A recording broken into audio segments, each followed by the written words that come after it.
Criminal triad gangs killed 40 people in Macau in 1999 as they fought for control of prostitution, loan sharking and high-stakes gamblers from Hong Kong. That raised questions over whether Stanley Ho was losing his touch after almost 4 decades of monopoly control of the gaming halls. Now Stanley Ho is 88 years old and sick. He was never tried himself, but he had to definitely deal with and keep the balance, as it were, amongst these people. It'll be interesting to see post in the new era how this will happen. Once in charge of Macau, China ended Ho's monopoly, allowing Las Vegas tycoons to compete. The violence declined to be replaced by new problems.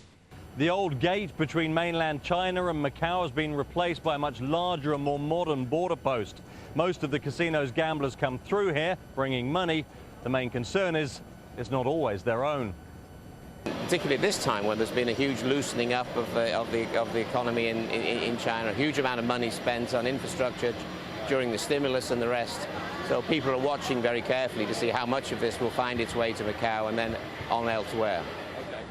China restricted visas to Macau after reports mainland officials were playing with and losing public money.